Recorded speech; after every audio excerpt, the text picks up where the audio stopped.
Bakıda həyat yoldaşını uşaqlarının gözü qarşısına boğaraq öldürən Ziyəddin Quliyevin məhkəməsi yekunlaşıb. Bakı Arzantlar Məhkəməsinin hakimi Kamil Əliyevin sədrliyi keçirilən prosesdə dövlət ittihamçısı Eldar Məmmədov ittiham nitqi ilə çıxış edib.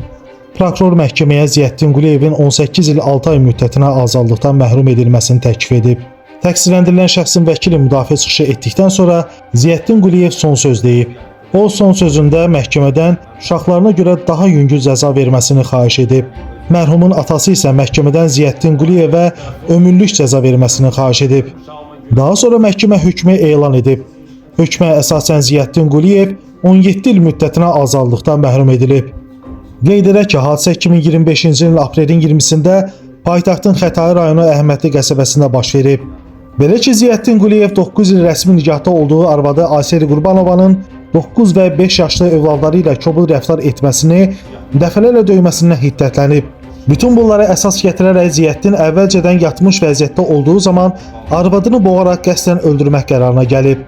Ziyəddin 20 aprel 2025-ci il tarixdə saat 06 radələrində ailə üzvləri yatdıqları zaman yataqxananın ümumi mətbəxinə gedərək həmin mətbəxdə divardan asılmış uzunluğu 445 sm olan ağ rəngli elektrik naqilini əldə edib.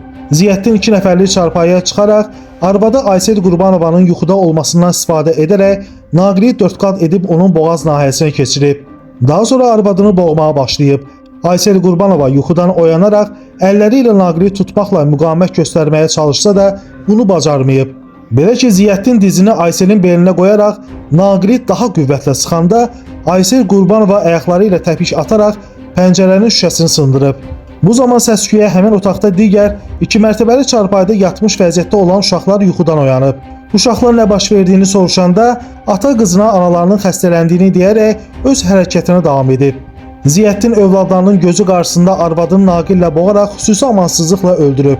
Bununla da Ziyəddin Quliyevə qarşı Cinayət Məcəlləsinin 120.2.4-cü, yəni xüsusi amansızlıqla qəsdən adam öldürmə və 120.2.9-cu, yəni təqsirkar şəxs üçün aşkar sürətdə köməkçi vəziyyətdə olan adamı öldürmə, habelə adam oğurluğu və ya girov götürülməsi ilə bağlı adam öldürmə maddələri ittiham ilə sürülüb. Orxan Rasifoğlu, məhkəmə xəbərləri.